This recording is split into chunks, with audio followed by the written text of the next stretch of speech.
Hello, everybody, and welcome to the Wastelander, an ATF podcast. We're your hosts, Wastelanber, Filthy Moose, and Mellow. We have some guests What's tonight up? from the Redekker spinoff game for ATF. We have AwfulScripter, ColinBot2000, CTR Leader, Jacklawish again, schplin, Again. VigilantIce, and the owner of VORTEXSOLIDER. How you doing, guys? Well, you definitely nailed that name, bro. Yeah, it was Yeah, amazing. Solider. You did nail it. We're doing pretty good. So, Redekker, the new ATF spin out that's coming out soon. You guys got Central Town, the main town. I heard that. I don't know if this is true, but I heard that it took like you guys tried to remake it like 17 times. A lot of Yeah, warehouses involved in that. Yeah, a lot of warehouses. But well, like Redekker's gone through so many different phases, dude. It's kind Yeah. of crazy. Yeah. How long has the game been in development for? So like the current game, like what you'll see at release, Yeah. I'd say it's been in development for like 8-9 months, maybe a year now. The We've been Redekker name has been around so long. Yeah, like Redekker and 2043 as a name have been around since like 2017, 2018. Jeez, it's a long time. For reference, that's when 3R was being developed, I think. That's been like 4 different development teams. I know. Yeah. Redekker's been in development since before I even started playing After the Flash. This is the one. Fourth time's the Same. charm. So like, what's the geography of the map? Like, it's. I know it's gonna be like a snowy wasteland, but like, how big like is the map? Is it gonna be like in comparison to other So- ATF games? Would you say? I'd say that the map's massive and it's covered in mountains Oh. as well. So it's gonna be very mountainous, Ooh, snow definitely everywhere, so. forests, things like that. The map's pretty big. Like it's Central Town, the central scrap town is massive, like way bigger than your ordinary scrap Yeah. town on Mirage. But even the cut down version of Central Town is still like big as hell. I heard Jeez. I heard this one joke in Redekker on topic chat. I don't remember who said it, but they said one gun in Redekker has more parts than ATF one. Yeah. Yeah, the know what? guns. That's true. Really? Well, Yeah. Yeah, I think- actually, we make them out of small versions of ATF1 resized differently to create a gun. That's actually what we do. Yeah. I think So the it's actually last by a multitude. So Jesus. I think the last gun I made for Redekker, which was like the Spectre railgun, was like 250 parts. Really? oh my god. I know for a God fact damn. that the seal suit is more parts than ATF1. It was like 2,000 parts when I finished it. Really? Jesus Christ. Speaking from a dev standpoint, I've seen a lot of different build plates, and when I stepped inside the gun build plate, I was actually not only shocked, but just in awe. I spent a solid 10 minutes running around just looking at every single gun. It's crazy how much that's been developed and worked on. It's Yeah. not even all the guns. That's all. That's just the guns going into the first release of the game too. Damn. Eventually later this month in September, I'll probably post a couple of like development streams maybe. Oh, jeez. Nice. What about the factions? Like, what factions are in the game? Okay. So with the factions, there's gonna be a lot of Mirage kind of factions along with some other ones. Mhm. So the main, Central Town, the biggest scrap town, is going to be run by the CDF. And then there's of course the US CPF, GCSA. GCSA live in Central Town. Then there are tons and tons and tons of new factions. There are tons of these like people creating these all new factions that are like going to be released to the public soon, and it's a mix of nostalgia basically, and Mhm. a mix of new. It's just a clash of both those together. Nice. Yeah, it's like I tried to originally the idea was it's just like lore factions like Mhm. US CPF and CDF, and that was it. But like the rest of the game, it kind of just evolved to be like this massive pit where all these lore factions can clash with all these fan factions and can just duke it out and have like tons of effect on everyone in the wasteland. That's a lot That's of fun. good. It's like I like that. we've been talking about this a lot during all of our podcasts, but one running theme is like that time in Deep Winter where there was that battle between CDF and Penumbra, and it changed how the map looked, and we all thought that was so cool because like the players actually got to change something. It seems like Redekker Yeah. is going to be like one big one of that where the players get to change like the whole story. That's true. Oh yeah. Well, I'd say that That's how these ATF should be. if there was a huge battle, we definitely so say for example, I'm not going to give an exact name, but a certain location would be battled over by multiple factions, and then that would Mhm. change depending on the faction who currently owned it at a time. Even like later, like Central Town, like if a big lore faction or a really big fan faction even wanted to go to war with the CDF and take over Central Town, then that's something we would allow them to do. Really? Like that's how much player choice I want to give, right? I E- like that. ATF 7 and a lot of the ATFs before it, but none more than ATF 7 seems really scripted, and this seems like the opposite. It's like they actually giving a wasteland a chance to be a wasteland instead of some kind of playwright. Yeah, so players have an From effect on the game and how the story goes on. I like that. That's a really cool idea to keep people interested. Definitely. Yeah, from so far, we actually have no right now. There isn't really a yeah. There's storyline. The thing we were absolutely having like is we're zero starting off with story. the pre-flash stuff, the flash and things like that. Nothing that actually, nothing post-flash or the pre stuff. Yeah. That's So pretty much the lore. everything else is just what happens like leading up to the flash, and then like how bad everything is post flash, and like oh hey now you're in Arbors County. We got the CDF here, and this is a pretty. But It's not really important, the but fight it out anyways because the county's got cool stuff. Oh yeah. Nice. the main lore is kind of gonna be like live. So as events happen, as factions increase in numbers, take over locations, create locations, the lore will then include that, and that'll become part of the story. So when the game gets to its end, you can read back through pages and pages and pages of lore, and all of that stuff isn't just storyline that we wrote before. Lore writers wrote. It's actually all of that happened. That's an interesting idea. The factions though, like what's like the factions that are going to be in Redicker that are also in the main ATF like timeline. Are there any major differences between the two that are going to be implemented into say- Redicker? So I don't know if this is like widely publicized. So, but we moved Redekker to like Project Dutes' own like story universe. So like just like background lore and stuff is it's not completely different, but it's different enough to be to our exact specification, right? So just like in the game itself, there's two different CDFs because we rewrote how the CDF works. USCPF is a pretty combat-oriented faction. The GCSA has to work with the CDF, and of course, there's all this leftover military technology in the county. There's so many more lore factions that I don't think we get to talk about because, like, development-wise, they're not really being prioritized right now. A lot of moving parts, I like to call it. One big story, and it's all influenced by miniature stories Yeah. there. Yeah.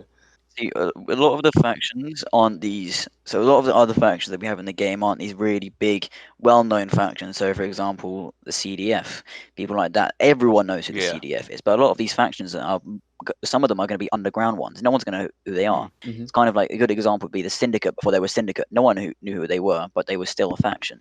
We got the artist factions too. I saw that. Yeah. The The fan factions are diverse as hell, and I'm honestly really happy that people have taken to making all these factions. For Redicker, like Vortex, I got a question for you.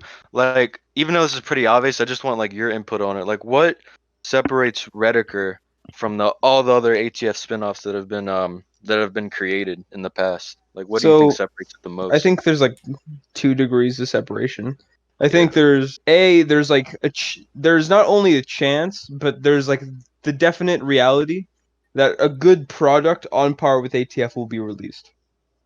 And we've had spin-offs on the past, like Spark, for example, is technically spin-offs. And they were the only other spin-off to ever like encapsulate that, right? Mhm. Yeah. Like they're the only one that was ever as like comparable to ATF. Or at least games like Mirage and Deep Winter. Other than that, I think it's like gameplay wise. Yeah. Because like okay, so over the years, Redekker's been sort of this like pet project. Like when I first started Redekker, it was like a little USCPF camp. It was not meant for anything. It was just a tech demo. But it eventually became like an arena to prove to myself that I could like put together a team and put together a game, right? Yeah. So, eventually Redekker evolved into what it is now, and it's designed to kind of change the way people think about ATF games, you know? It's like, Yeah. like an experiment. Yeah, but more of so like it's to change the way that it's to change what people think an ATF game can be. Right? It's already Not changed what I stuff. think. Well, yeah, stuff like really radical changes, like the combat system, Mhm. which is derived from like FPS shooters, like Battlefield. Mhm. Or I think a better example would be like Tarkov, or just the stuff like the planned like inventory and armor system. The game's becoming more and more. It's becoming less and less ATF-y, and it's becoming more of our own little thing. I Yeah. think that's really what sets it apart from others. So I'd say a big thing is that we're not very, how do I put this, interference based. As in, when you're in Mirage, you'll do something, and 10 minutes later you'll get a message, which it'd say, for example, someone didn't like what you did, or you didn't know, for example, you need approval for something. They said, "Oh, sorry, you have to void that because you need approval for that."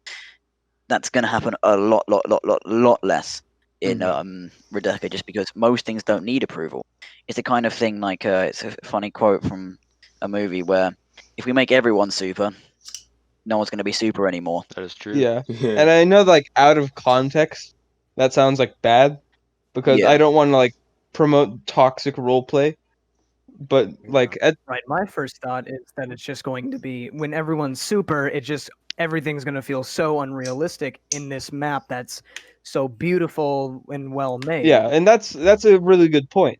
And the way I justify that is by writing in that CDF has made this like massive economy, or at least what is like massive for like a tiny little apocalypse faction.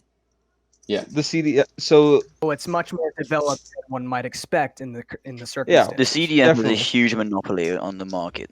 A huge monopoly. They So- control the whole thing. So all these like weapons caravans.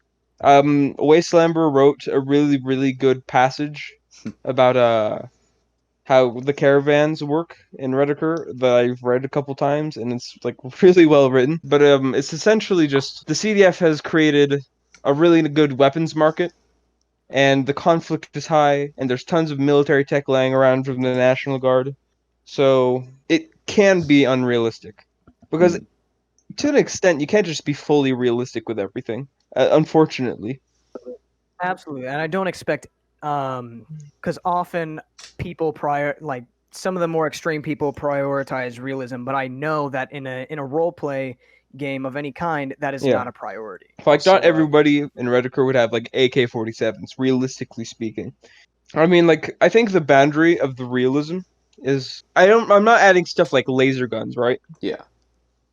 right. Because this might be a controversial take, but even laser guns can sort of fit into Mirage's like ATF-esque poster child sort of feel, Mhm. if that makes sense. If you ask me, Mirage is starting to step away from realism and take a more cartoony, childish realism approach. Like, some it's ways. still somewhat realistic, like gravity exists, but like it's starting to get less and less realistic over time. Like a scrap laser rifle, like what?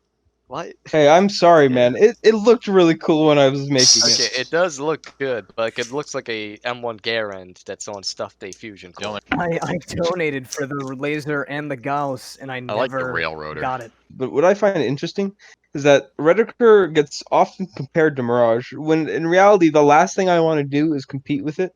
Not Uh-huh. because like I think it's a great game, That's the same view I have. That's why I'm kind of but more like just because I'd rather focus more on developing Redekker than developing competition with others. And I think Yeah. that's an excellent think- comparison that we draw, like with Redekker, as like Chad steps into more of a role where he's providing a platform for a lot of people, and he's taking a more cartoony approach to appeal to his audience.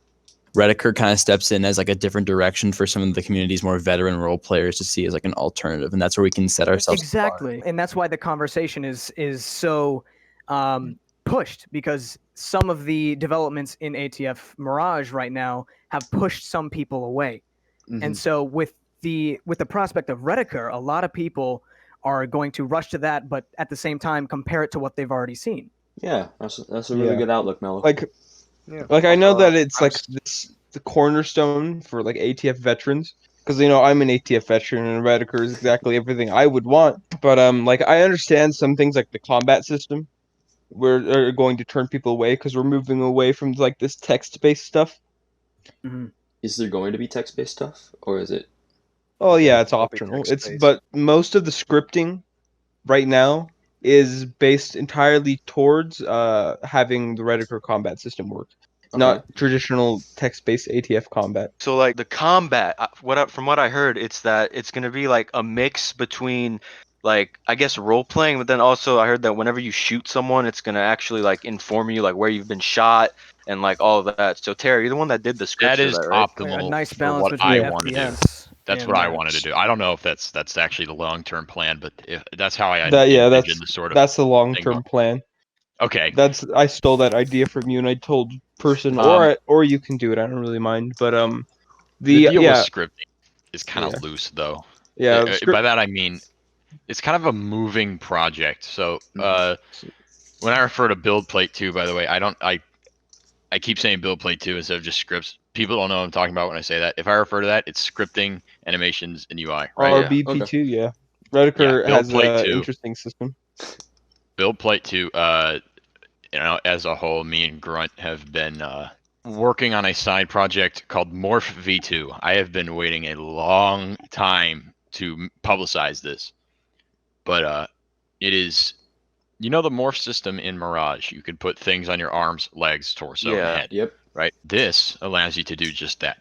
However, me and Grunt planned that we can have multiple compatible morphs, for like more than one morph on one portion of the body at a time. And here's the exciting part. We plan to have a feature that we have a working build of it right now, that allows you to recolor and rematerial all of the parts of the morph. So there's grouping. So let's say you have a rig with pouches on it. You can recolor the molly, that like those weird fabric things that you stick things in. I'm talking about that webbing on vests. Like You can recolor that, whatever. and you can recolor the base of the vest. You can recolor all the pouches on it. We plan to have this is called Morph V2 because it goes above and beyond what we at first envisioned the morph system to be. You think of a morph system, you think you just put on preset stuff. No, this is a whole new character customizer. This is a completely new thing. So that's why I call it Morph V2. Mm-hmm. It's not version 2 of anything really. It's kind of its own deal. I tried getting him to call it Morph Magic V2 because I used to play Block video when I was like I'm gonna 10 years old. Pull my hair out if you make me do that. Yeah, I'm not actually making you do that. That would be so cringe. Imagine seeing Morph Magic in Redekker. Can I get a okay? But what in the chat from Morph Magic? what is actually interesting and something I don't think I've disclosed publicly, at least recently, is that the town of Arborston, which is the old pre-Flash town that was abandoned after the Flash. Now it's this mutants and combat cesspool. Is actually based off of an expanded town of Robloxia model. Oh, really? Yes. I remember hearing about this. This is so fucking... this is pretty cool. So, yeah, we kind of took that... You remember that classic game where it was like that horrible, like, endless green base plate, then it had, like, 2009-esque builds? Yeah, we took literally the layout of it, and we kind of inspired Arborston from it. That is so cool. That's interesting. That may sound stupid, but that is so cool. It's an okay town layout. I mean, it's not terrible. Well, I mean, like ATF town layout isn't the best thought out thing. I mean, oh my god, literally Boulder Cove is just squares. I myself have. We came up with it. I think before Mirage even like existed, right? I knew for a fact that I wanted to. So weird, out of place. Wanted it to be town of Robloxia. Because I have nostalgia behind it. And I'm sure many other people do have nostalgia behind it. Yeah. But B, also just because, it works as a town layout. And I don't want to have to go through the process of deciding I don't think it'll be that noticeable, though. I don't think you're going to walk into town and be like, this looks oddly like town of Robloxia. You know what I mean? I mean, some of Like the it's best not literally Easter going to eggs be are the like ones an that aren't exact copy, obvious. but with rust everywhere. I mean, no that's one's just gonna kinda really recognize that the roads yeah, are the not same immediately. pattern. If you looked at the layout side to side, you might be able to tell. But it's true that the layout is inspired. Yeah. What It's not other an exact. what other scripts have you been doing, Tara, for the game? Oh, a lot. Oh my god. I have You want been to talk about power throwing line? around this UI thing. Actually, I was working on it tonight before I came here. This was the thing I mentioned to you guys before, where you shoot someone, it shows up on an indicator on the side of the screen, where it shows a layout of kind of like a front face of an R15 character. You have all the portions, all the lower arms, upper arms, lower legs, upper leg, etc. And it's all segmented into UI, and it'll go orange, then red.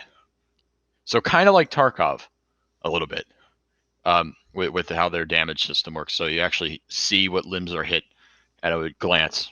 It doesn't show up as logs of text on your Now, screen. I think it's like important to mention, because this has actually been a It's pretty not final, common by the question. way. Is that no guns do any damage? Because I know that the system takes a lot No, of they don't cues. do any damage, but they will show what like it'll automatically shot call. If that's shot calling, meaning is kind of a raid term where you have to tell someone that they've been shot. Yeah. This is a system that alleviates that burden, so The that it entire automatically system does it. itself, or at least my desire to move away from the current ATF text roleplay, was Deep Six raids, which were completely awful. There's a Oh, lack of God. communication that we're trying to rectify. Yeah, because text combat has so many flaws, right? It does. Like, it has good things, but speed typing is a huge complaint. That's so unfair. So by essentially removing text, then I think I've kind of made a duct tape solution for that.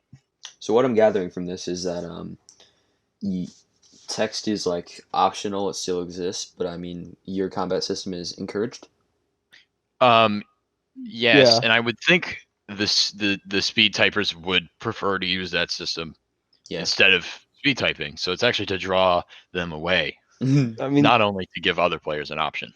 yeah, I expect most players to use the Redicker combat system, and you can't use text without. I don't think at first, but I think people will eventually warm up to it. Yeah, Because it's pretty foreign. It's a pretty foreign concept. it is a but foreign concept. It's not unheard of. I think it has been attempted. Well, I have attempted it, but it's never been put in any projects before. This is kind of a first for me. It really just circles back to the concept that Redicker's like this new experience entirely, and it's not just every other ATF game, but in a different location. I definitely knew that this game was something special when I saw that PDA. There are some crazy plans I actually had while someone brought up Neuralink. While unrelated, I got to the point where it came to me. I was going to at some point use this idea for a game, and I think this is the right place to use it in its futuristic setting. Portions of the game that are in a virtual reality space, and tell some like side canon lore. So you literally, in lore, you would be plugging in an old VR headset to an old computer to read what's on it, because I think that by this time desktop virtualizers and all that stuff would be out, so you can go into the mind of who owned this computer and see how they lived through going into their old virtual reality headset and looking at what it was like pre-war. So it's almost like a way of implementing flashback scenes. It's a pretty weird concept that, you know, it might just never have the light of day. I don't think it will really, but reminds me of Altered Carbon. If you've ever seen that show? I have not. Yeah, I have seen the show, and it's great. This was actually inspired from something else. Oddly enough, Fallout terminals. This is a way looser interpretation of it, though. This is that's pretty cool. You know, Fallout terminals. You look at it and it shows like text. And that's kind of boring. You know, this would literally teleport the player somewhere else, like below the map, and have like a whole different scene and different lighting and everything. I actually showed Vort the seamless teleportation stuff I've been working on, like the Portal 1 and 2 games, where you walk through and it's like super smooth. Oh yeah, we have really big secret plans for that. If but I can can't make publicize it yet. if I can make that viable for FPS and all that, I might actually include it. But right now it's very performance heavy, so I might not do it. It's an iffy thing. None of this is confirmed at all, so don't take this as definite. That's very cool. This is just side projects. This is what I mean by the scripting place completely has wheels. You can do whatever. I kind of encourage this idea that people can work on their own side projects if they somehow affect the game.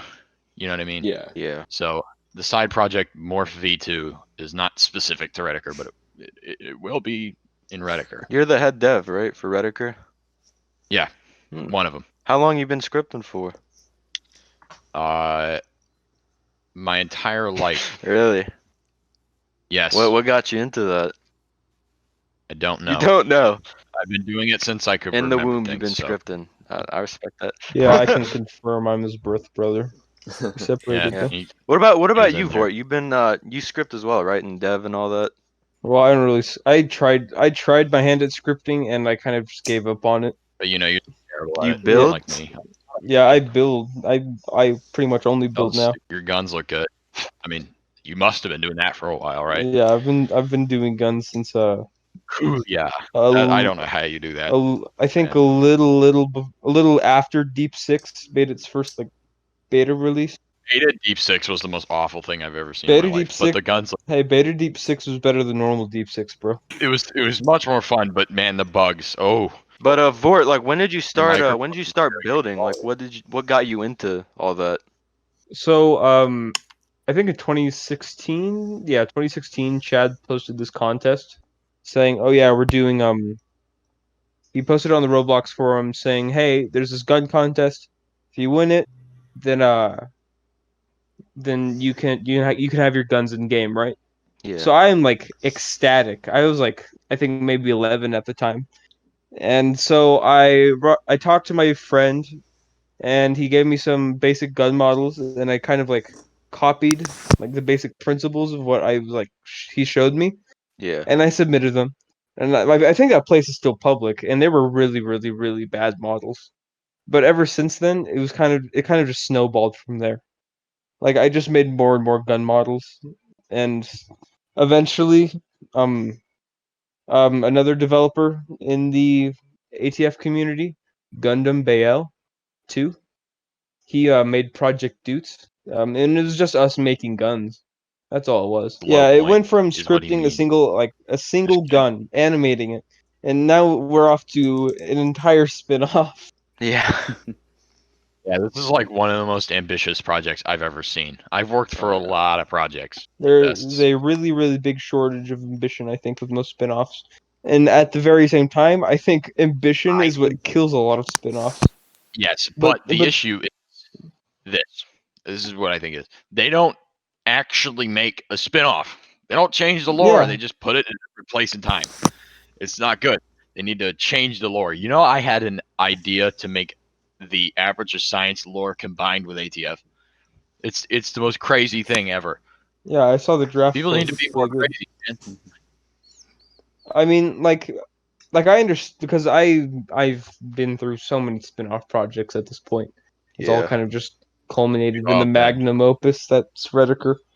But it's so common to see like ambition like just completely kill the game, right? And at the same time, none of the games have like the games that are successful or the games that can be seen as like this like successful program is like they lack the ambition needed to actually give that successful push. Do you think there's going to be metavision in this game, or is that? Oh, that was a hot topic. Yeah. For a little bit. It's a hot topic. Very large, maybe. AwfulScripter, give me your final verdict on metavision in the game. I like it to be in the game because I already have a working build of it that's pretty excellent. Well, It, see, it's well, the USCPF will be happy. What But if there is yeah, what if we're you could going turn to it be off for implementing yourself? changes so we can 3D meta. um You can actually see the players 3D through the walls and stuff. the one thing I want to do is kind of change up how it's I don't know. There's because we have working build of it, but I want to give in on a solution to the problems of metagaming with metavision. Maybe you could turn it off for yourself. If you ask me, I don't think metavision would be that good for the map because it'll probably be so big. People like about halfway through the map would be like very small, if not impossible to see on metavision, unless like Yeah. the metavision increases in size the farther away you get from the person, like the green or orange aura increases. But in That that does case, like you're looking across the map and you see just a wall of orange. that brings us to another question. How big is this game going to be? When I went Uh-oh. out and measured it, it was like 20,000 by 30,000 studs, which if you know Roblox studs, that's like pretty big. I know for a fact it's bigger than Mirage, which I'm not trying to compare Mirage is sizes not. or anything here, Yeah. but like Let's talk about Central Town. Is Central Town Oh. a scrap town, a walled off part of Arborston, or a mixture of both? Perhaps. Oh, shut up. Okay, so Central Town it's like a very, very small corner of the small town that borders Arborston called Bennett. So That's awesome. basically it's a scrap town. It's a huge walled off scrap town. The CDF in the region, well, we just called it the Appalachian Party in Mhm. order to set it apart from other CDFs. And then we made a CDF splinter in the game, so it would act easier to differentiate those two. So the CDF considered that their capital, their regional capital. Yep. So it's a huge town. It's a center of economy. It's really, it's like the quintessential scrap town. It is literally the biggest scrap town in Appalachia. And over the course of the game, we'll release more scrap towns, yeah. But specifically, we're releasing Central Town first because Central Town is the biggest and it's expected to be like a player hub of sorts, you know? Yeah. Yeah. Yeah, you can expect that. So, could you give us, even vaguely, a guesstimate on how big Central Town is compared to maybe Cliffguard or something? It is much larger than Cliffguard. I'd say it's like maybe I think it's like 3 Cliffguards worth. Oh, Really? jeez. And that's it being cut down too. The original Central Town build was much larger. But you know, Wow. we don't want to lag out every player. So Yeah. So, is this going to be Heart count. hard on people's computers? Like, that was something we really weighed out. And I think that's one of the reasons development is taking much longer than anticipated, is because right now we're having every single prop in the game, or at least every single prop that would work, converted to being a Blender mesh. uh-huh. So, is it going to That and still look like, is it going to look the same, or is it going to... Yeah. Yeah, okay. it'll look the same, just with less polygons. That looks fine, but That's awesome. just performance. Higher performance, Way better. same result, visual wise. All right, so I had a couple questions if you get a chance. Oh yeah, sure. Shoot. So, a little context behind this. Way back, one of the biggest things that I enjoy about maps and the level of detail that are put into them, and what I think is one of Spark's best attributes when it comes to the maps, is the level of detail they put into the little things when it comes to telling a story in a location. When you see what has been there, just how time has taken its toll as well. But the biggest thing I want to focus on is the little stories that they tell. Because what I really liked in Mirage's map that came out recently in the expansion is the apartment building, and each one was unique to itself.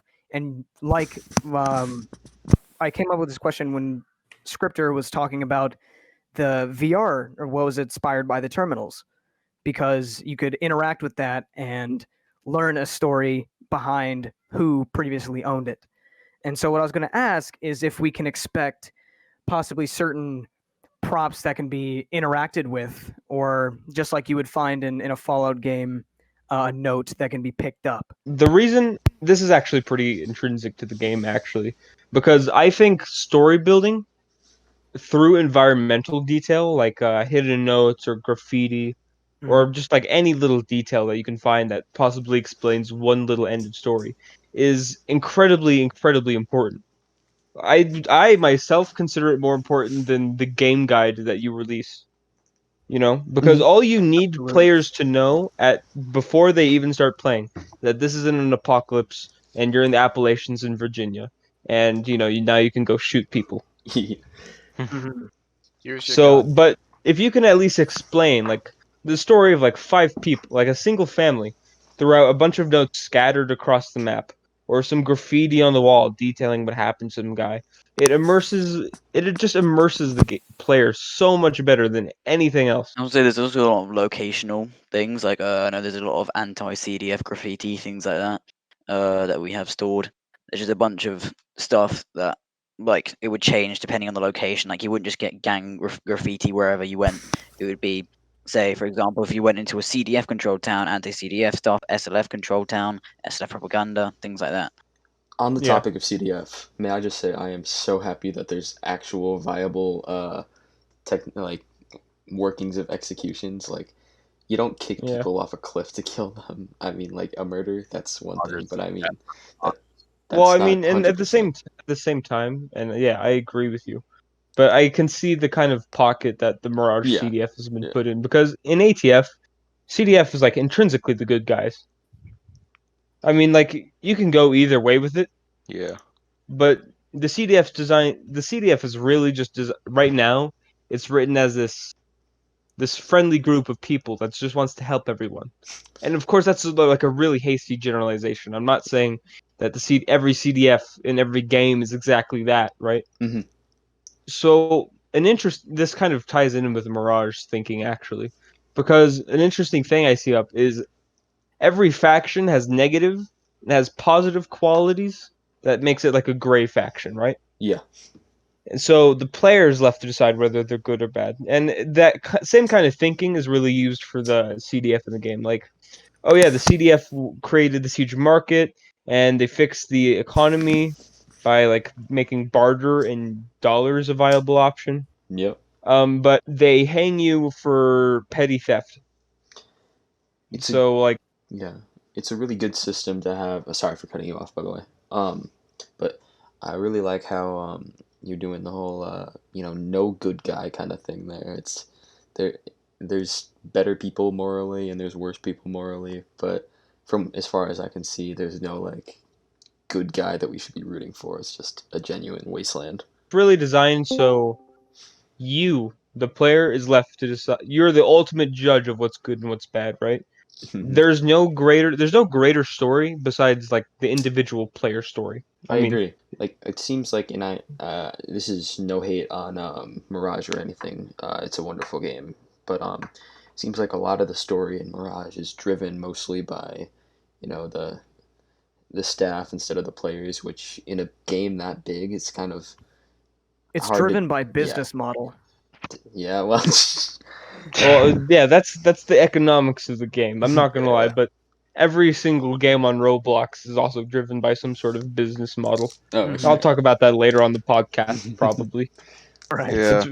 Redicker monetization is really, really interesting. The way it works, so from the very get-go, before Redicker even started, before our project before Redicker started, going back to the Dutes' very first project, which was just 2043, I knew that I really, really wanted a customization system for weapons in the game.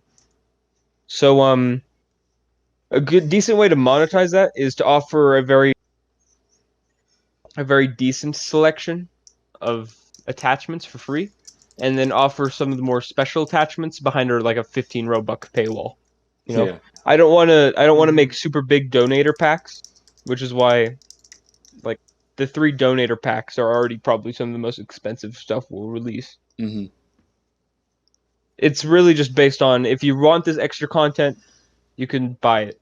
I'm not going to sell anything over Twitch streams, which is not to make a jab at the current controversy behind that, I suppose. Not to say that there is much controversy, but yeah. So who are the builders here? The other builders? I know we got Colin, CTR, and then who else? I do some building as Oh, well. what so like Colin, what buildings do you like? What do you build specifically for Redekker? At the moment, I'm not really that skilled with building. Like, if you compare me to any other Redekker dev when it comes to like actually like building a house, for example, I'm horrible at that. But however, I am You are self-teaching myself. really skilled at prop placement. I'm not I gonna am, lie. I am skilled at it. Like, I just look at a room and I think, what if we add a tipped over chair there to add a sort of story? Like, during the Flash, someone was getting Yeah. up in a rush to go to their Hmm. basement. Maybe some empty cans to Grandma show was that someone tried to live here once. Somebody A got hit burnt with a out chair. campfire. Yeah, so Just clean it. I mean, like, not every single build dev's job is like building intrinsically, but it can also just be stuff like basic prop placement. Yeah. Yeah, So I Colin, am you do trying to the teach. What? the prop placing and all that. Yeah. Oh, nice. What I about you, CTR? What do you do? I do about the same thing as Colin. So you guys both Interior and place. exterior design. Yeah. Oh, really? Yeah, Yep. interior, exterior. That's cool. Nope, don't say it. I am trying to teach myself how to actually build, and so far I half-assed a sort of crane. When did you Scram. guys get started? Probably 1 month ago, if not less. Oh, I haven't been around a long time. I also am in charge of helping writing lore and such. oh, cool. Yeah. Yeah. Yeah, a lot of people here are lore writers as well. Like I know Colin work on the mutant guide, Oh yeah, the mutant guide. things like that. Like, I'm gonna say this right now. I'm a bit of a. I like detail and I like perfection. Like Yeah. the best thing I've ever wrote involving lore, I look at it with disgust. I always think I can do better. Like, how about make it more formal here? Maybe use a more advanced or more dumber word there to make it like not appear too fancy, but like at the same time it's trying to get the point across. Like, I Yeah. look at everything and I think, how do I make this at least 10% better? And then after that, I repeat the same sentence. You're a lore writer too, Wastelander, right? For Redekker. Yeah. What have you written for the game so far? I wrote the Continental Note, which was a failed currency attempt, but it had no backing, so it flopped. And I wrote something that hasn't been released yet. I'm not sure if it'll be released by the time this podcast is out, but it's called the Caravan Complex. Interesting. So like an interesting thing that I kind of want to, I'm like really into like really pointless details when it comes, or like no pointless lore pieces. And I'm not. This is not. This isn't. This isn't devaluing like the continental dollar, ironically, but like the continental dollar has it doesn't have like a reason to exist. No, it doesn't. Which is why I think it's perfect. Yeah. Because it's world building, you know? It's the same reason I haven't released like a long stringent lore guide, but have just released like little tidbits of things I think are interesting and like cool story stuff. If you're in the Dutes channel, you'll know what that is. That's my favorite thing about open world games. You know, I mean, like you got some all the pointless details end up having a point because they make it so much more fun. Like in Red Dead Redemption 2, I mean, of course, I'm gonna bring that up, but yeah, they got all these location names that, like, you know, they could just say, "Oh, I'll meet you out west," but no, he's like, "I'll meet you by super duper corridor or whatever," and it's like it's so cool to hear people like, you know, use the world building in there. Almost makes it more human. Yeah, it does. It makes everything seem a little looser, you know, which is fun. Like, you probably won't visit any of those places anymore after the mission's done, but they still put the time and effort into making them and giving them lore and detail and everything. Yeah, I think that's something we're gonna see with Redicker. I mean, we already see tidbits of it in other ATF games. Like, there's still things I haven't seen in Mirage. But you know, I feel like Redicker is gonna be something where like I could play this game for a couple of years and there'd still be new things. You know, things I haven't seen. Like, of course, like all the obvious things you'd eventually see, but I know Vortex, he was saying earlier that he's really into minute, sometimes pointless details. So that's kind of a telltale sign that we're gonna see some things that we're not gonna see. I mean, if I think it's interesting, if I think it's going to like change the way people perceive the world, of course I'll like release it. Yeah. Continental dollars kind of changed the way people would perceive the Appalachians. Instead of being some desolate, completely useless wasteland, people tried rebuilding society, and it didn't work. And to tack on to Not what pointless, Vortex is though. talking about, I think like when you're tasked with the task of building a world that no one's seen before, because it's Appalachia, like not a lot of people have really seen or played in ATF Appalachia. So when you're tasked with building a world as big as the one we're building, adding these minute stories and details are honestly some of the best things for the people to see, and I think it's actually going to help the story a lot. I couldn't So, agree more. Yeah, Vigilance. You do the GFX and the graphic design and all that, right? Yeah, that's my wheelhouse. I work on decals, posters, working on some road signs, like all sorts of stuff like that's really what I work on. Oh, cool. How long you been doing that for? I got into GFX probably, I want to say about 2 years ago. And when I say GFX, I'm not talking Blender. That was really more when I started getting into like Photoshop. I started making like really, really low quality clothing for the Roblox store. Like working on customs, really thought I was the shit like 2 years ago. And then just kind of took off from there, fell in love with it. Something I keep doing till today. Moved on to posters, design, fiddling with Nice. Blender, just all sorts of fun stuff like that. It's funny how you can recall that. I just I knew I just writing code. I don't really know why. Yeah. I don't really know when that happened. It just happened. You were No, just born like that, dude. I remember I was looking at all the different like cool clothes going up in like the different stores, and I just looked at them and was like, holy cow, that just looks so cool. Like I want to do that. I want to do that so badly. And I made an outfit and it looked like the worst. Like I can't even find it now, but it actually made me cry one time I saw it. I was like, I can't believe I made that. when you eat something so bad tasting that you tear up. Yeah, it was like that, but for my eyes, it was just like, wow, I can't believe I made that. And you know what? It's all about progress and working hard and getting better. We all Like- start somewhere. Exactly. That's what playing ATF6 is like. I play and then my eyes start tearing up because of how bad it is. Yeah. Okay. It's the opposite for eating me. I cried salt. because of the memories. Oh, okay. Hey, show some, I hey, missed show the some Southside respect. Farm. Some of us grew up in those games. Yeah. Yeah, that's true. Yeah, same. Yeah, But dude, that doesn't- one Some of where I us grew up. died in those games. A little part of me. I missed the Southside Bar. Me too. Wasn't there Times. wasn't there like a scripted event where if the server went on long enough, the bar got bombed, and then the server would die because that was like where everybody hung out? And everyone would be like, Yeah, No, yeah, that was just I know it me. happened. Yeah, wasn't there also like a rail tank fighting Oh, a yeah. battleship? Yeah, the USS All those Windfall. events were so cool. There was that convoy going through Southside a couple times that I witnessed. Yeah, that was like that.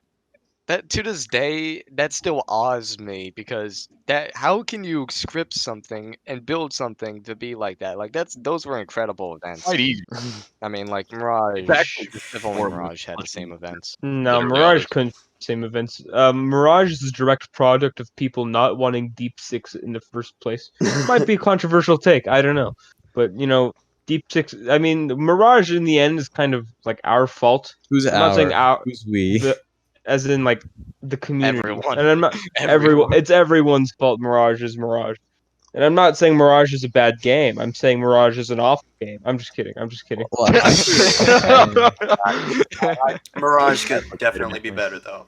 Like Yeah. it's just they slapped the Reds texture on everything and called it a day. Everyone knows. Everyone and their mother has said that exactly. I mean, like, it's not really off topic, but this is an interesting take I've been thinking of for a little bit. So every ATF game has like something really unique about it, Yeah.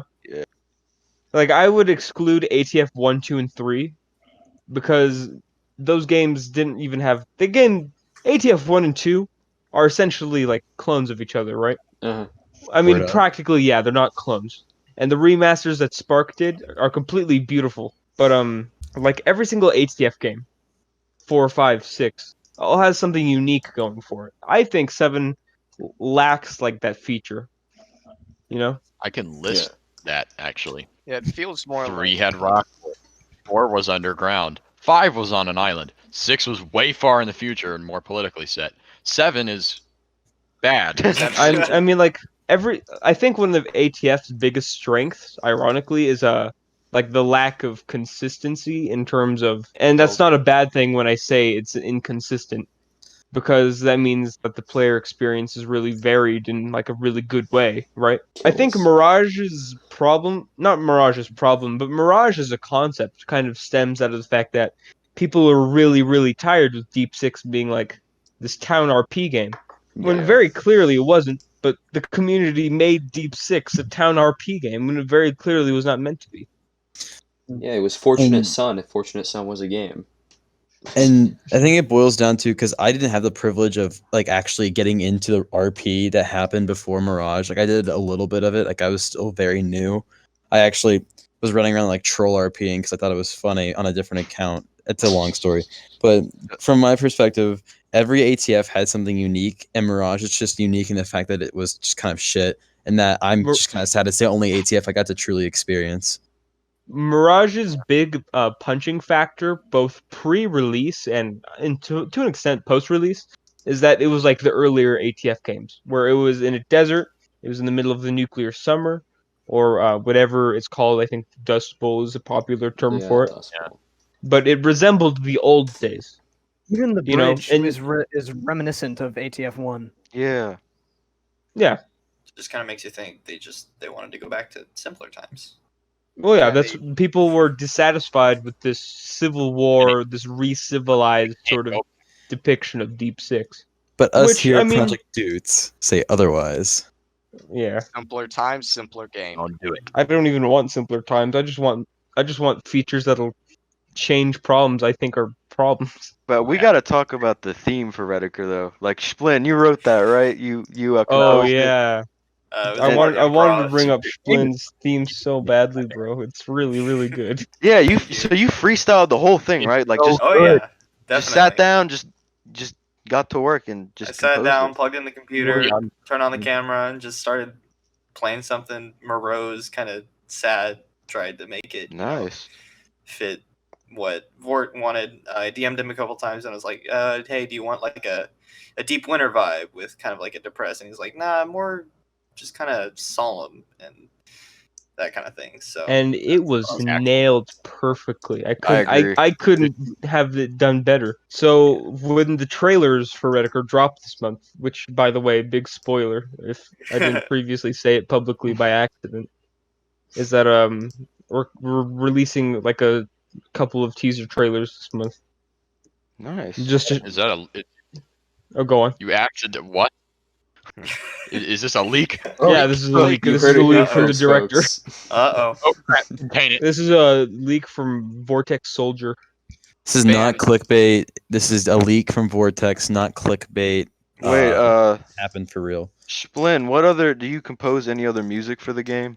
Or just the theme song? I'm actually planning on making some music for like a radio channel with like Oh. Hell yeah. Well, actually, I had this idea. This literally just came into my mind just now. What if between towns and player centers it played ambient music? That's what I was thinking. So for a while now, I think I've been kind of pushing the idea of there's toggleable ambiance music that you can toggle just whenever. You know, if you're in a specific area, it'll play a specific tune. If you're, for example, if you're in Arbuston, which is supposed to be the super combat heavy area, because it's this mutant fest. Gunfire and stuff. Not even gunfire, more so just like this darker kind of music, you know. Yeah. Meanwhile, if you're just traversing like the snowy forests and going for a little hike, or looking for treasure, then the music will not be as bleak. Make it like somber, not downright dark, but like somber. Another kind of thing I was thinking about that I've talked about You ever heard the repeatedly Portal soundtrack? Splin's just light years ahead of all of you when it comes to thinking of music. He's just Splin is. You peaked in Maverick's Claw. Anyway. Wait, Splin, what other instruments do you play besides the keyboard? I used to play the viola, which is, if you don't know what that is, it's like a violin but with different strings, and it's a little bit Slightly bigger violin. slightly bigger violin with the strings of a cello. I also play the guitar. Well, I'm learning to play the guitar. I don't totally play it yet. Just kind of working on it. And I can sing. Oh, you could sing. Nice. How long have you been like playing music for? So I got my keyboard, my first one that I have sitting right next to me, actually. I got that. I got that. Maybe 11 years ago. So Jeez. ever since then, I've been teaching myself how to play. Just kind of sit down for at least an hour every day and kind of Dang. work out the keys. Just kind of figure out what I want to do. And that was at the beginning, and now I sit down and I can listen to a song and I can attempt to play it by ear. I'll listen to it, try and play it, make mistakes, listen to it again, see what I can do with the song. Every now and then I'll kind of tweak a song if I feel like something would work better for the way it Yeah. sounds. So, Can you play something for us right now? sure. I got a guitar and a piano. Which would you rather? What about Guitar. both? Both. Why not At both? the same At the time? same I time. can't do Why both not at the same both? time. I can't do both. One after the Yeah, other, play but the I guess guitar. everyone want a guitar first. Okay, Multitask. piano, do piano, do Piano piano, first. Piano first. piano. Or just piano. Piano. Can you play Still Dre? Thank you.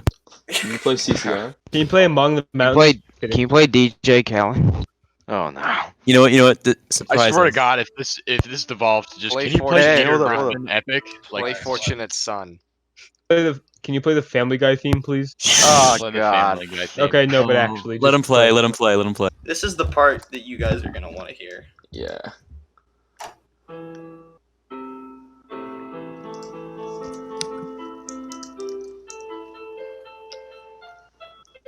Oh dear. No. No. No, he did it! Yeah. Oh, he did it to him. Yeah. I saw this coming from like a mile away.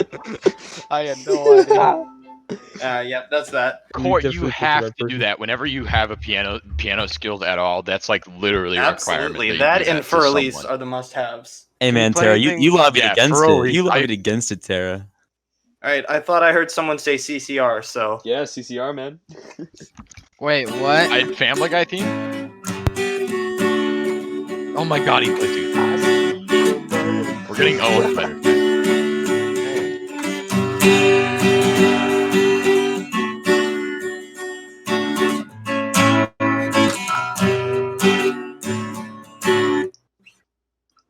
You're Here you really go. talented, man. I gotta tell. I gotta give it to You you. are awesome. Damn.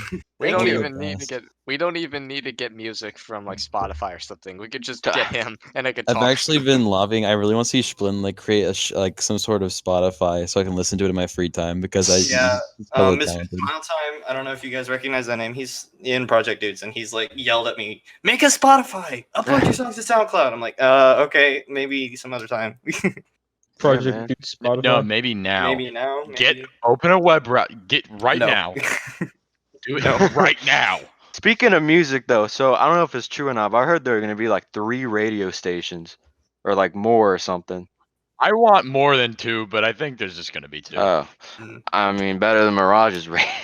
More voice actors. Dude, I can't guess. tell you I how don't many know. times I've heard fucking Crazy Train on the fucking radio Mirage. I'm Losing gonna my shoot mind. myself. Look at that song again, dude. Christ. Let's be honest. going off the rails. postmodern jukebox version. No one listens. No one listens to it. No one listens to It's Mirage like a Radio. terrible version of it too. It's Yeah. not even the Postmodern actual Jukebox has Crazy some Train. good songs. If So if the only you guys, song Mirage that'll is be none of playing them. in Redekker is "Route Around" by Revolution. oh, Do not ruin that Now, that song has I'm never gonna been- slaughter you. Are you telling me not to ruin the song? Yeah, if you No, play it over and over again, you're gonna ruin it. Are you telling me it's not already ruined? The six Yeah. first seconds of the song are already ingrained in my memory from Mirage, dude. oh shit. He's playing No, in I'm the talking about the rain background. one, dude. I'm not talking about the Playing. terrible one. Okay, Mirage has scarred us when it comes to music. This Oh my is God, yeah. obviously prevalent. Definitely. Well, this is why I made sure that for all of Redekker's current radio plans, including No Splin's possible radio, postmodern there's no jukebox, please. postmodern jukebox. It's the first radio is God. country music, which Ew. I hate No. country music. Yeah. but Well, yeah, it's I'll- Virginia. I I'll mean, struggle come on. through Can it you play because some CCR? everyone I know listens to country music. Okay, And, I have only one requirement now for the radio. Like, I've never bothered with the radio until now. Put The a song Squid from Billies Guns N' theme. Roses. Put, like, rock and roll Oh in my it, god, please. yes. rock well, and yeah, roll. the second in-game radio, NPR has 60s and some early 70s and rock. Good. Am I the voice for NPR or am I the voice for Please the tell me other one? November You're the Rain. voice for Bloom. Oh Is yeah, that a radio's leak? a pretty interesting Oh function. Is that a dang, leak? dude! Is I that a would be leak? so good with that because I actually know Leak? rock Is that a leak? references. Is that a leak? I think that's a leak right there. Leak? That is Leak? not a leak. Oh my god, this has literally been the most publicized Oh thing my about god, you radios. people are Sorry, a hive you're all mind, being dude. banned. Oh no. Fuck. I'll ban you. Meh. Uh, Alright, then I'll copyright claim my music. Ah, come on. No! Okay, guys, let's all just be civil here. Come on, don't gotta go that far. Then Let's you're not do gonna hear- anything we would regret. You're gonna hear this shitty Roblox smooth jazz playing in the. Hey, that's not shitty, You're okay? gonna That's hear like this. really addicting No. when you're playing classic Smooth rave. criminal. Yeah, this is true. Like Deep Six has some of that ingrained into my Smooth memory. criminal. Me too. So So for where- seals in Flashstorm and the Flashstorm ATF games, if they're a seal in Flashstorm or those games, do they like get they're also like able to be official seals in Redicker? Is that Yeah, Yeah, so Vortex Yes, this Thanks, goes absolutely. okay, so this Okay. goes back to the announcement that was made earlier this week Yep. that I like almost forgot about, but every time I hear something relating to it, I just get sitting like super mad.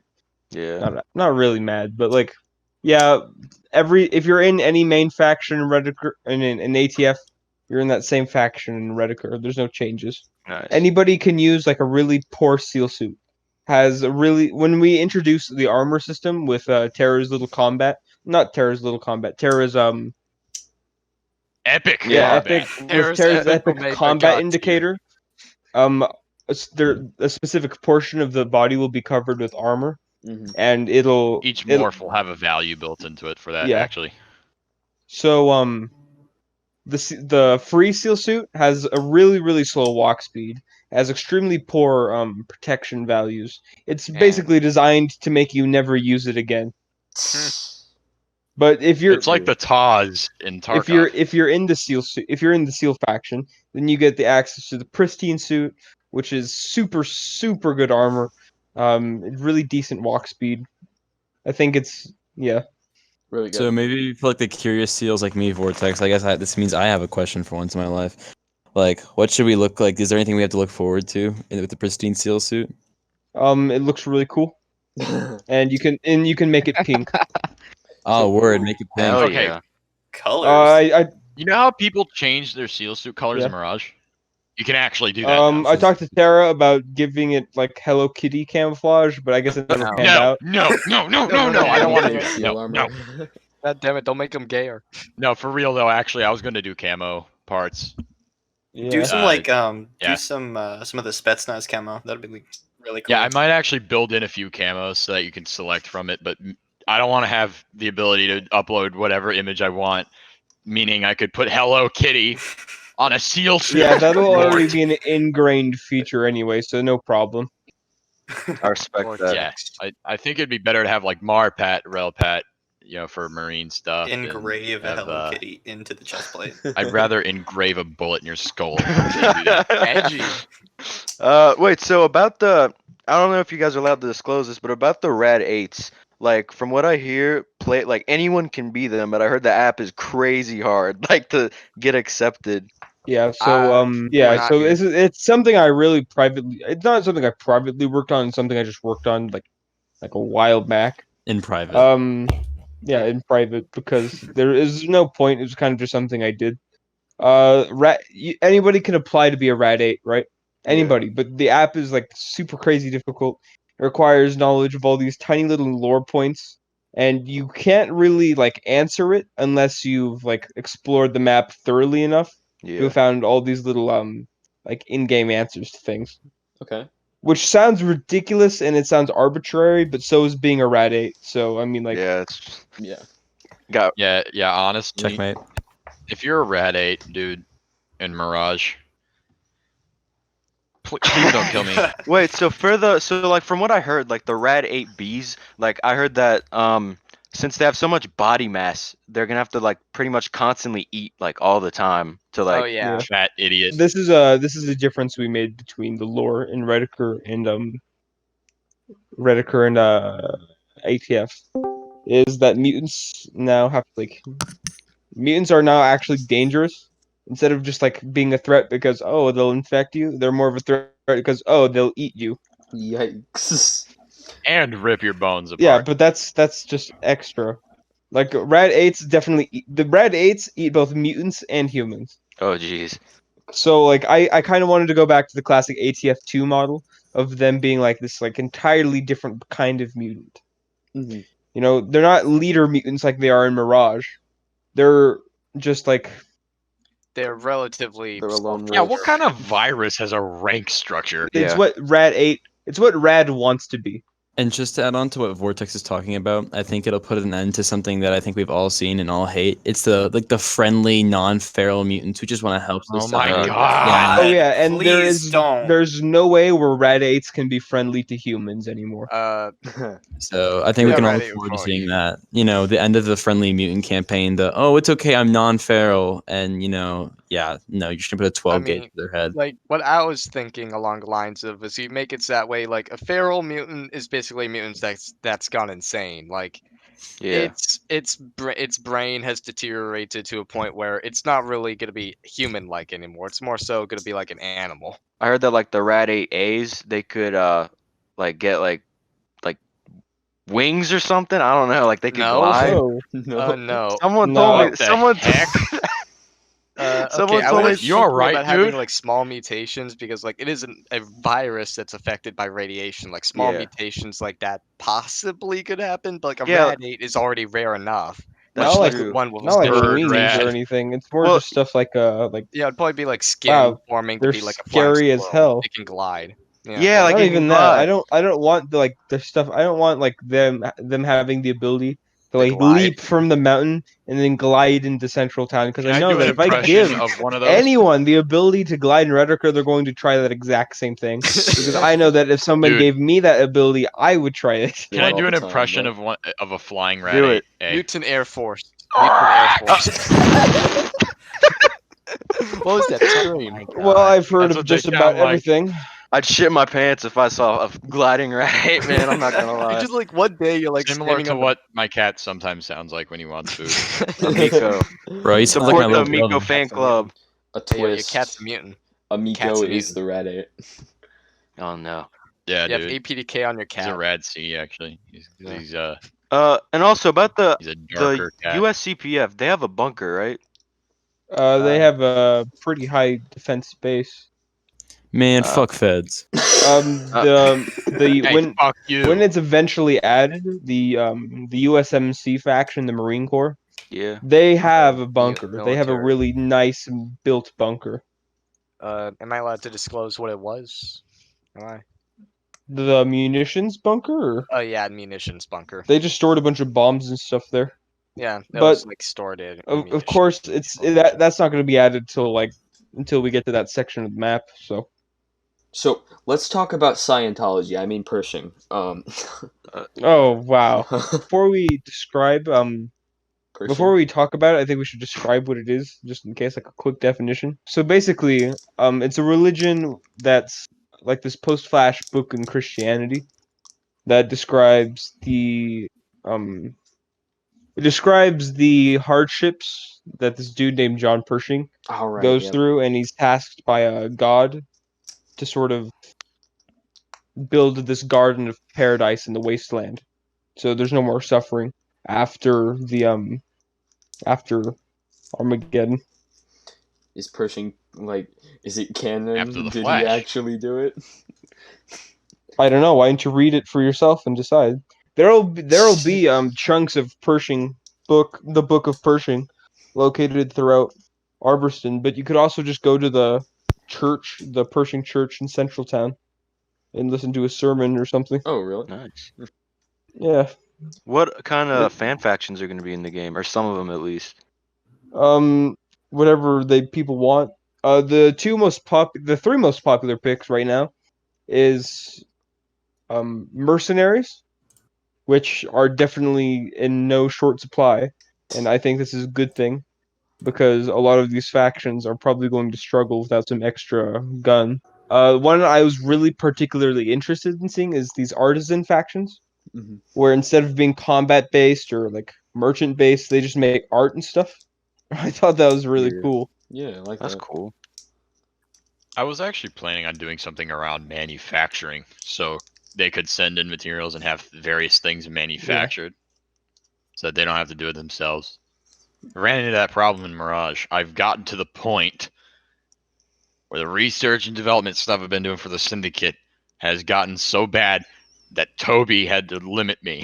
Whack. This is That was a not really great. critical difference between Mirage and Redekker, and another thing that I think separates the two apart is that fan factions ultimately are a lot more lax because of how the approval Yeah. system works, which is, admittedly a little complicated, and it's How does it caused work? so every faction. So essentially, there's no unapproved fan factions, sort of, but there is. It's really weird for me to describe. Every faction that's not approved is considered a tier 4 faction, right? Mm-hmm. And they can do stuff like fight other factions, and they can win and lose this thing called points, which we use to regulate a faction's health. But they can't have any fancy gear, like what you would expect Yeah. a normal faction to have. So then they have to go through an approval process, and if they meet every requirement, which we have yet to specify, because we're currently reworking the tier 3 approval system. But I mean, there's no real reason to work on it right now because like the game isn't released yet, right? Yeah. So you do the approval process, your faction becomes tier 3, and then you can make approval requests for stuff like 50 cows and grenade launchers and stuff. Oh, I like that. Yeah. Tier 2 factions are kind of like Mirage's idea of fan factions, where like they can own territory to an extent, if that makes sense. They're Yeah. tier 2 factions are like a step above like the ordinary approved faction, but they're a step below the lore factions, Yeah. Stuff I like like that. stuff like Cerberus or just ideas I think are really, really cool. What's the deal with tier 5s? Okay, so any tier 5 is really, really interesting. Tier 5 factions basically mean that you don't have to be in the actual like group Discord, or it's the group Discord or the group itself to roleplay as those factions. And it's really just a loophole sort of thing, because like if you roleplay as a US Like soldier, unorganized? then you're technically NATO, right? Oh, I get it. Yeah. If you roleplay as a Russian soldier, which you can do, you can roleplay as a Russian remnant, then yeah, then you're technically ACMF, right? If you RP as a member of, and this will probably be repealed by the time the game comes out, but if you RP as like an unimportant member of SEAL, like not a suit pilot, maybe not even an engineer, but like Unsung. like a technician, Oh. then, or yeah, just an unsung, then you could just then you don't need to be in the group for that, because they don't get any necessary advantage, and any advantage they normally get can already be matched by any other player, because there's no rules with stuff like armor and firearms. Yeah. So yeah, a bit of a tangent. It's a bit of a complicated system, but the TLDR of it is tier 4 is unapproved, but they can still do stuff. Tier 3 means they can get really cool like weapons and armor and stuff. Tier 2 is a step above that, but a step below lore factions. Tier 1 is a lore faction. So I have a question to like finish off this whole faction thing. So Yeah. Can tier 3 factions like turn into tier 2 factions, or are we stuck? Yeah, but it's entirely dependent on the super admin, and to an extent the head devs and I. Yeah.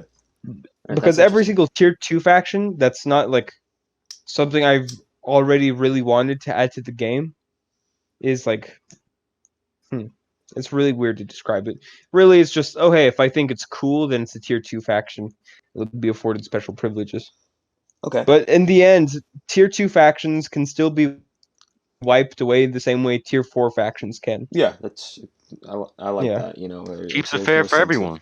Yeah, it keeps it fair. exactly. That's What the makes entire it so. thing. Lore Keeps it fair. factions Does this- have the same protections as normal factions.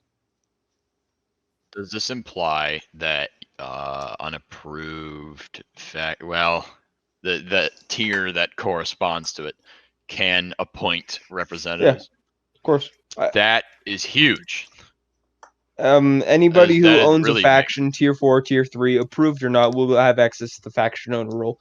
Because approval only means the ability to get special equipment. Yeah, I know. I was just saying, Yeah. they're kind of analogous to an extent, I guess. Yeah.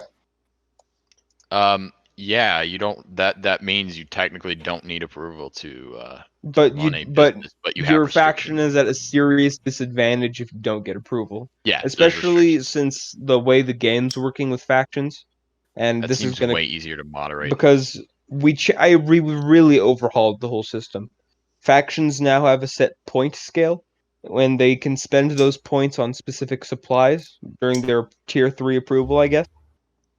That, and if they get into wars, they can lose points, and if they get into wars, they can win points. Oh, I like ATF that. Redekker, the Oregon Trail. Yeah. Yeah, warpathing should be made a very serious gamble. Yeah, warpathing I is a don't think- gambit, which is why I think the USCP. This is the one way to curb the whole USCPF is a warpath thing. Because Because- this game, if they lose too many points, they can't really resupply, thus they'll be at a disadvantage. They have Yeah. to pick their fights wisely. I mean, like lore factions, they still like every fan faction has to earn their points. They can't just get like a monthly like supply of points. You're kind of forced to go to like wars with other smaller fan factions. It's a really cutthroat game, or at Just- least the yeah. faction war Any of whole you, system. Yeah, that's fun. faction reps listening to this, you are going to be working. Yeah, You won't be I'm sorry. sitting This home. is not the same. this is not a game, guys. Hey, can we do a just a casual skirmish with no repercussions? No, you are gonna lose. Well, like I'll allow like your casual vortex skirmishes, points. but like if they void it, if it has no meaning, then it doesn't like lose points, right?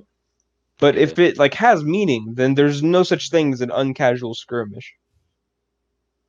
Like later in the game, I think I'll have moderation sort of push larger factions into war unnaturally. Like a good example would be the Appalachian CDF and the Communist CDF getting into a war. If anybody listening is in either of those factions, just know you'll probably be fighting at some point. But the goal is, in the end, is to get rid of your enemies and become the king of the hill, sort of. Yeah, we're working with that more than against it. See, I hate comparing it to Flashstorm, but you know, we see this problem where they're working against warpathing. I think we should encourage it, but make it way more of a risk. Make it way harder to pull off successfully. Yeah. Cater to it while mitigating it in a way that's the same way I want to do CRP.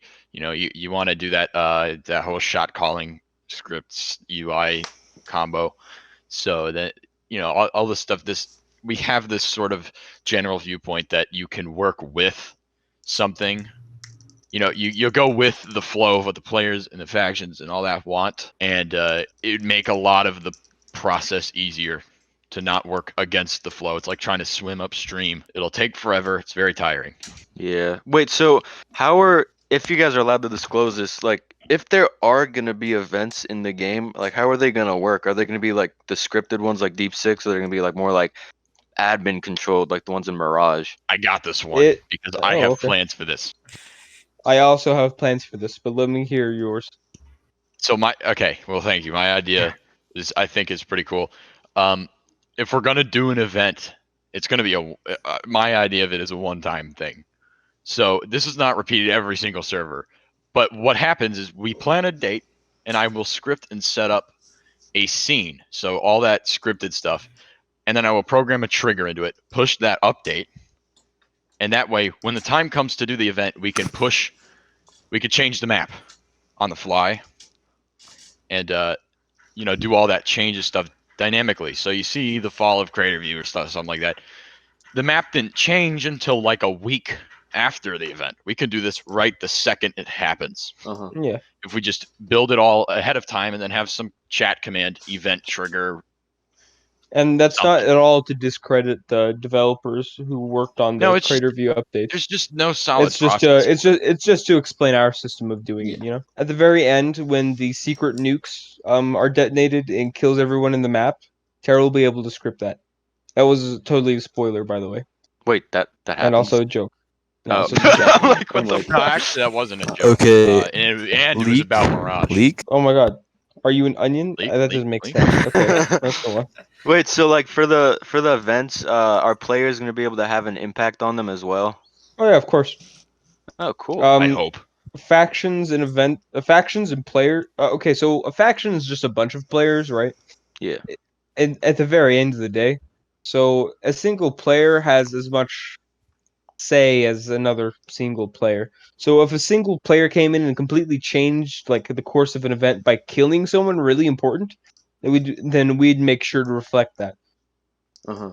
We hope to not have to script this stuff. Yeah, it's our By that I mean literally write a script and say to follow it, because you're voided for changing the event significantly. You know what I mean? That would I would hope that does not have to happen. and I want very few moderation-based events where it emits solely from the Where you moderators. just know the ending and you're just watching it unfold. And you're like, ugh, I want to go home. So the That's start the of worst. any Redekker event will kind of be either playing off of like this current faction dynamic. So, for example, let's say USCPF, CDF, things aren't looking too good between them. So moderation will either give them the push necessary to get into the conflict that'll launch the event, or they'll just wait for it naturally to occur.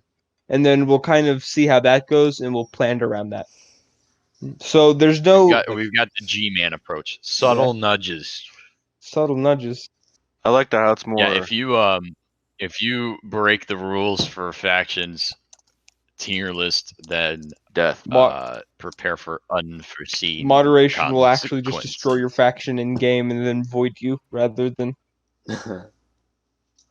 which is an interesting system. That's actually even though it started off as just kill it if you even don't though want it to, started you know? off as a joke, that's actually the corner. That's actually like a reason we started this whole system, because I didn't really like the whole factions being voided if they were like unapproved or banned.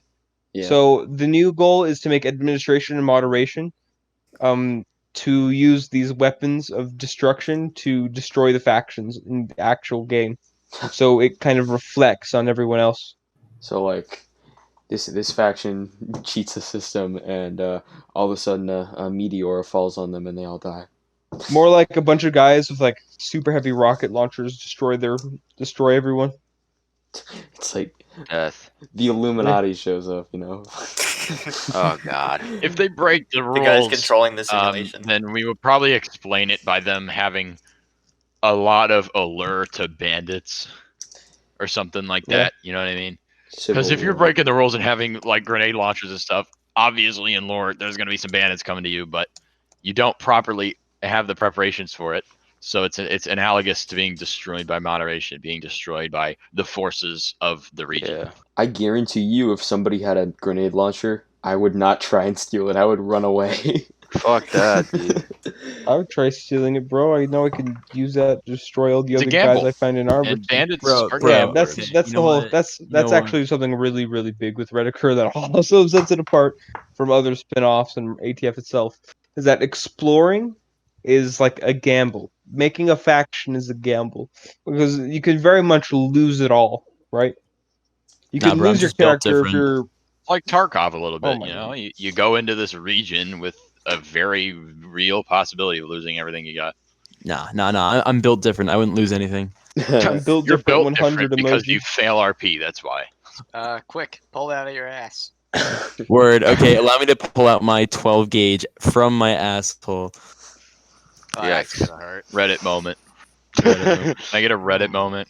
Reddit Wholesome moment. Mirage upvote Reddit Chungus. Oh no. Reddit moment. After So the what Flash other channel. what like if you're allowed to disclose this, what other like cool locations are there going to be in the map? There's gonna be some hidden mines, some hidden bunkers that aren't indicated. This cool. is like there's definitely going to be secret unmarked locations. Little sneaky stuff we're gonna throw in there. Around the Question. map, there's going to be tons of these little like outposts for factions to take over and fight with. I have Even three if it's small just like questions. little server-based factions that don't have any actual standing. Like or just like groups of players who like 1, 2, 3 for teams. Oh yeah. I had this concept actually. If they just this wanted is unrelated to Redekker, but I actually had this concept that might actually work for this. You have a kind of like like a no man's land kind of concept where it literally has mechanics where you just PTK doesn't exist. It's just a region. That's already kind of in Redekker with the whole Yeah, zone no, but system, on which top I of haven't that, you can just explained yet. take over land. You can just like do freaking anything within reason. As long as you're not in a lore factions area, that's essentially how it already is, with the exception of like no man's land. But what I mean by that is between actual locations in like the dead winter snow, just wasteland areas. Like Arborston is essentially a massive battle royale between factions who are yes, exactly, battle royale. Not like Fortnite battle royale, but like more like Hunger Games style battle royale. More like Chernobyl battle royale. Which I just realized is the exact same thing in concept, so never mind. So while we're on the topic of things like locations, I have a couple of questions. So I know we're set in the Appalachian Mountains or Appalachians, whatever. So are there going to be like actual mountains to like climb up, or is it just gonna be the borders? Yeah. It'll be actual mountains. Okay, that's pretty freaking cool. Yeah, we're not cool flat earthers. That's awesome. Well, I am a flat earther. I'm just kidding. Are there gonna be like highway overpasses? There's just like a really small one. The game is kind of so when I was originally helping a very former head dev, I worked with him on the map because he visited the Appalachians tons of times. So we kind of drew out this like so every highway is kind of like in the grooves between these huge mountains. Yeah. So like there's like this small like little bridge because it goes over a hill, but there's not like a major highway overpasses because the area is still very, very rural. Yeah. Like it's even though I put it in Virginia, I feel like it would fit more like I'm from the Midwest. Wisconsin don't or Montana because it's really rural. It's definitely not urban. It's much more rural than I think every other ATF except for maybe Deep Six has been. I guarantee you, if you go anywhere here in the Midwest, these rural areas, all you're gonna see is cornfields. Oh, it's just cornfields. It's literally all cornfields. Well, I live in a rural area, and Arborston in the Arbors County in general is really based around where I kind of live. Even though I live in like far northern California, the similarities are pretty uncanny. The rules are how similar or different are they for Redekker from like versus Flashstorm rules? I guess it changed. Like some things are more strict, like ERP is banned. That's a rule we're pretty strict with. Damn it. Yeah, there goes my weekend plans. Whoops. Both Discord and in game, or just in game? Well, particularly in game, but I don't want to encourage anybody to. Well, I can't like. Isn't the standing rule of ATF that Discord ERP is legal? ERP is not legal, but I can't enforce it. So like legal. Oh my god. Perfectly fine if both of them are consenting and overage, but I mean, do it and keep it away from. And don't show us. Stuff like combat's different because like RA rules will change depending on where you are in the map. Yeah. Like if you're in the middle of the woods exploring, then people have a bigger chance to attack you, like sort of randomly. But only randomly to the point of it having like less reasoning. Like, oh, you punched me, so now I'm going to shoot you in like Central Town. But it's more like you're exploring Arborston, and oh hey, you have a gun, so I'm going to shoot you.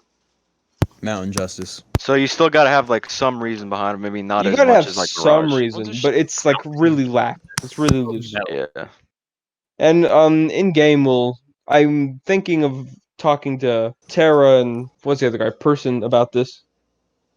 But I kind of want to introduce an in-game map feature where it shows, like the different areas of combat rules. Oh, cool. All you have to do is make an image, just a very vague trace image of the map with no labeling, and I'll do all the labeling and scaling Yeah. stuff in the studio.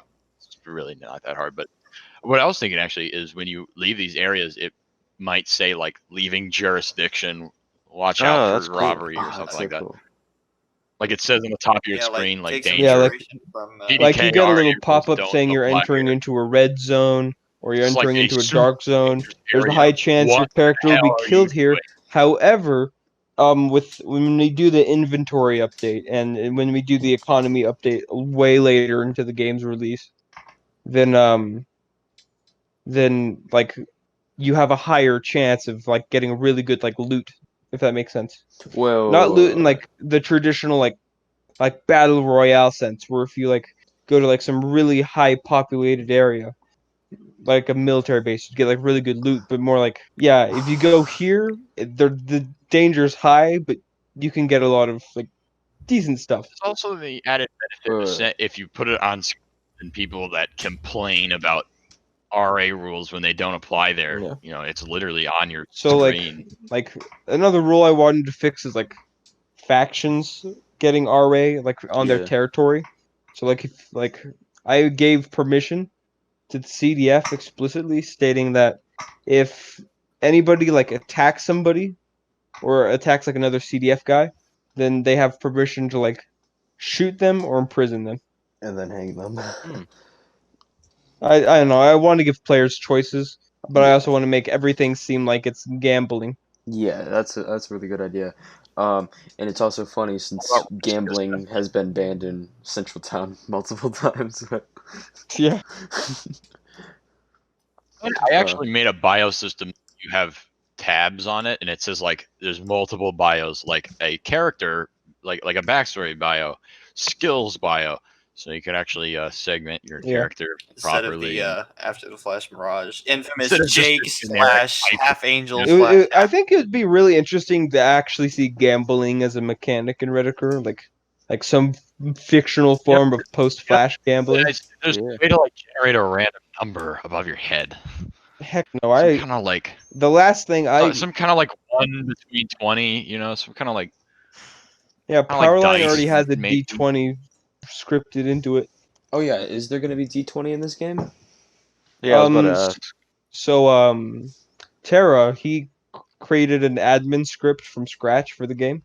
Yeah. And for personal use, of course.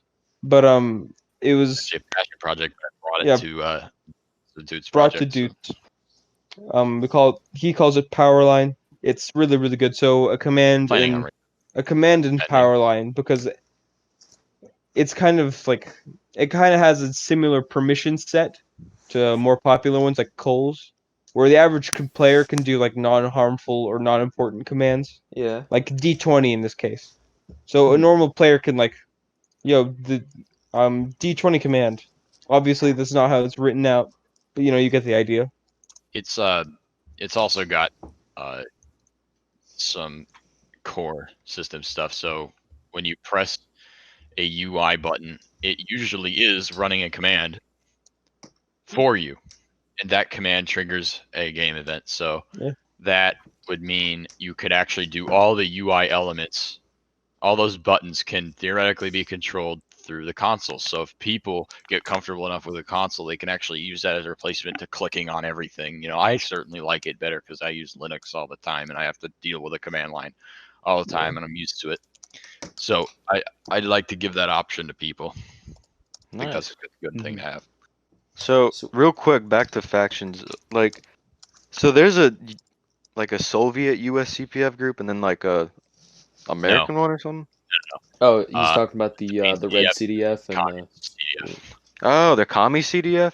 Yeah, Yes, so the Red it was I wanted to reintroduce the Reds to the game, but I kind of wanted it to have a different meaning. Yeah. So the Reds in Deep Actual Six Reds. were former CDF. The Reds in Deep Winter were, to an extent, former CDF or They were former underground, militia. So they became in Redekker, radicalized. I wanted to reintroduce the Reds. I figured, what better way to do that than to make them actually red communists? And yeah, I don't know. I think it'll work out well. So I have a question revolving around the Red CDF. What's up? Considering the whole World War III thing and nuking people's country might sour ideas of communism, is the Red CDF going to be made a great majority out of former ACMF members, or is it just going to be like 10-year-old communists? That's a good question, actually. I know if my country got nuked, I wouldn't exactly be waving around a Russian flag.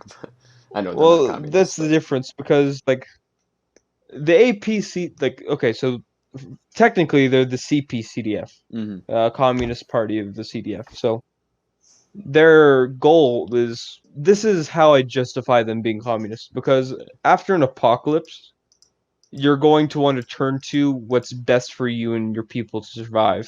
And the APCDF's way of doing that was being very cutthroat. Everybody who earned their keep kept their keep to themselves. That's why in the teaser we made sure theft was a crime the guy was executed for. Yeah, I saw that on the gallows. Thief. Yeah. So APCDF is very authoritarian, especially when it comes to stuff like theft or petty crimes that involve taking from just random people, because they can't afford that. That's good.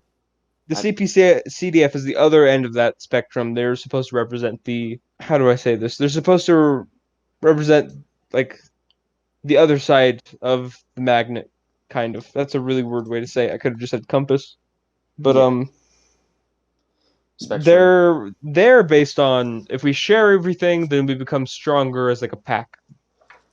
Okay, so what I'm gathering from this is, the CPCDF is the embodiment of what, people want socialism and communism to be. Like, it's not how the Soviet Union turned out or anything. It's not based on the Soviets. It's not inherently based on any one ideology. I really like that the CPCDF I'm really glad the CPCDF kind of like formulated their own brand of socialism. Yeah. Which I don't know how. I kind of forgot how to pronounce the last name, even though I made it. It's like Illusion. I don't know. Illusion socialism. Illusion. I think that's how it's pronounced. Eloise. Well, the original pronunciation for his name was Elois. Communism. Well, you did spell your name wrong. Hey, I was like 7 years old when I made this name, dude. Don't worry, my username on my old account, my first username was Cool Yakka. The yakka fruit from India looked cool. Mine was Sky Puppy 108. Good times. I will never change my username, and I've never changed it. I respect that. Also, just to clarify, OC sniping is banned, right, in Redekker? Yeah, so that's what Jack said. It's not banned. It's just like really hard to do. Like you can't do it outside. Like if you're in a warehouse without snow, you could snipe somebody, but like outside, if you're in a warehouse in general, you're just a really great person. Yeah, I saw those memes.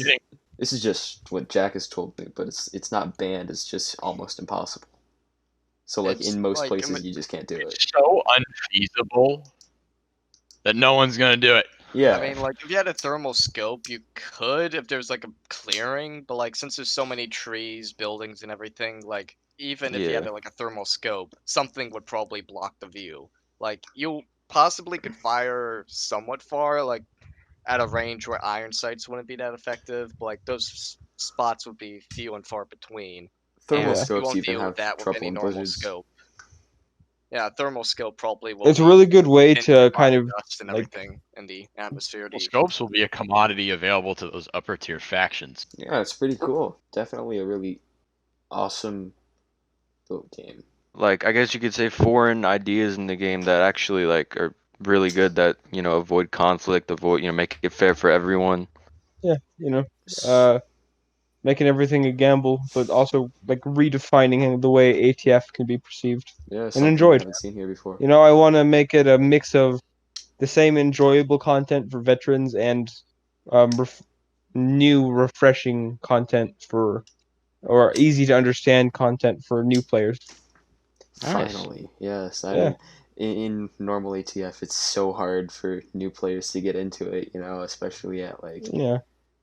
Yeah, they usually met with toxicity, people calling them bad FRPs. names. Yeah, That's true. FRPs, don't know Jack, fill in the blank. Honestly, Just honestly. overall, there's a lot of toxicity aimed towards FRPs, and like I started out as an FRP, like We all I did. was the We all did. stereotypical Yeah, same. seal suit wearing one. Like I was the stereotypical seal suit wearing one, and I have firsthand accounts of some toxicity that came from it. In fact, one of my friends, well, at the time we weren't friends. He was just someone who bugged and harassed me over it.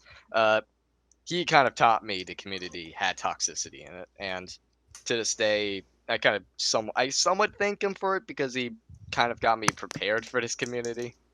But like, See, yeah, FRPs are met with a lot of toxicity, and it kind of is hard for them to get in because people like say, "Oh, you're an FRP, you don't deserve you." It's almost, yeah, it's a bit discriminatory.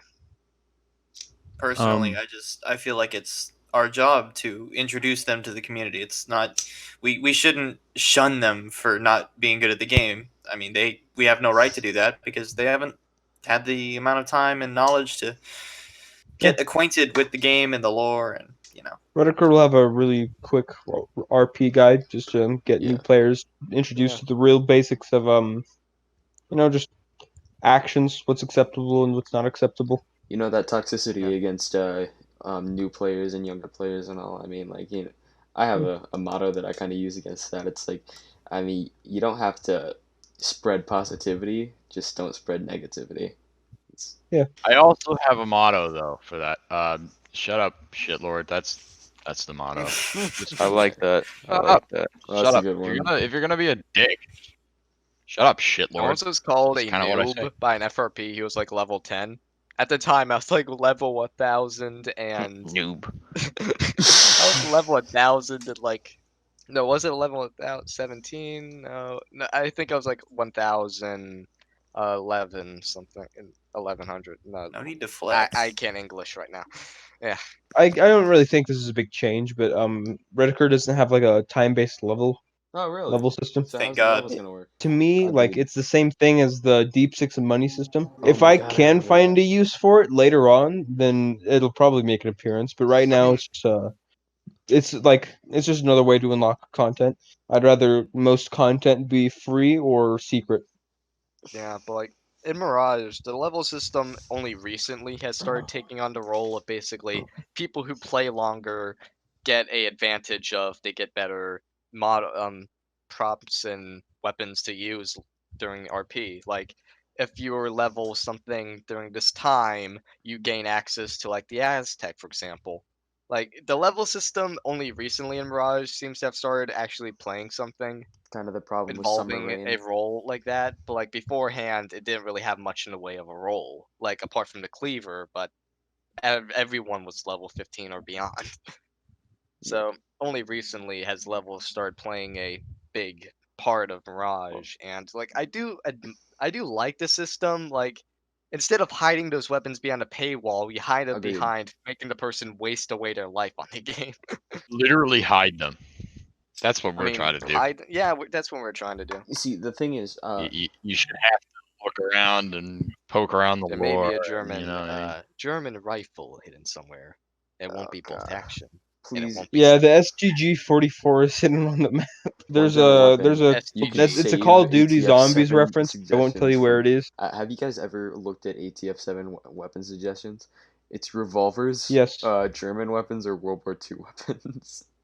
Me know, over like, here just repeatedly suggesting the SIG 550 variants. Well, Complete I'm the reason that channel exists because I'm still the gun developer for Mirage. Really? Yeah. It's This has been a great Absolutely. podcast. It's been awesome. Yeah, I'm sorry for like making it 2 hours. But No, you're Redicker's an good. exciting No, that's topic, awesome. man. That is It awesome. is. This is normal. Yeah, this is awesome. We'd love to have you Yeah. back sometime in the future too. I mean, after this Yeah. game gets released, we could talk about After that. the game Absolutely. releases, and Yeah. we'll do a little checkup. Yeah, we'll Yeah, get in that'll touch be with fun. you. But thank you guys for inviting us. It's No like Thank you problem. for It's been being a lot here. of fun. it's really epic. So we're gonna leave the Redikker Discord link in the description of this video, along with Be Alright. sure to check that out. podcast Oh, hey. Discord link too. Feel free to link my music if you want to. All right, well, Because we thank you for made- being on, guys. This has Yeah, been a lot thanks of for fun. having us, problem. bro. Had a lot of fun. Thank you. Thanks for having us. Just kind of publicity. I'm always Yourself. glad to have an Makes sense. opportunity to insert my game as an advertisement. God bless. Of course. All right.